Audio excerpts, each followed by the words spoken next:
Well, whether it's a phone, computer, or TV, screens certainly dominate the playtime world for kids, and it's not all feel-good content. Yeah, some kids and even adults get stuck doom scrolling, and it could have a negative impact on their mental health. Joining us now to help get kids out of this rut is Tatiana Jordan, Chief Parent Officer at Bark Technologies. Welcome back. Thank you. Thank you so much for having me. All right, so I think a lot of us understand what doom scrolling is, but how would you define it? Doom scrolling is the act of spending an excessive amount of time consuming large quantities of negative content online, and it can be linked to both a decline in mental and physical health.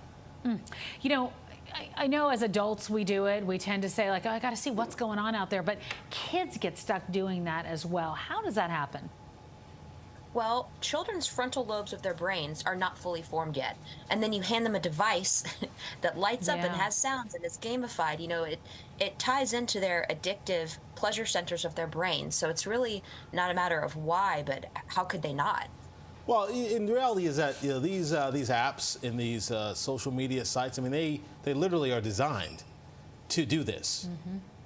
Yes, they are very addictive, and that's why we, as their parents, have to manage the time they're spending, not in real life, but also online. So I'm curious, I know there's different guidelines for screen time. Are they different for different ages? Is that how those are laid out?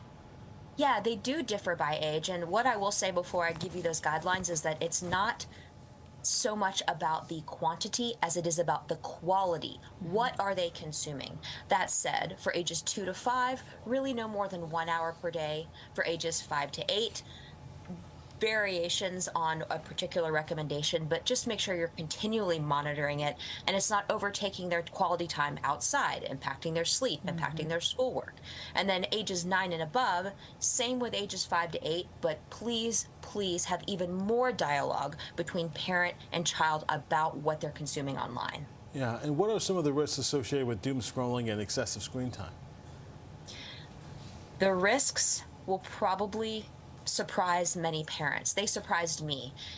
The rate at which children are experiencing cyberbullying, violent content, drug and alcohol related content, sexual content, online predation, you name it, they are experiencing it at very high rates. And chances are they're not going to come to you to talk about it because they're afraid you'll take away their addictive and pleasurable screen time, or that you might punish them. And so kids don't necessarily think we are their safe place to talk to when they see these things. So it's a very high risk, both of them encountering it and the fact that you don't know about it.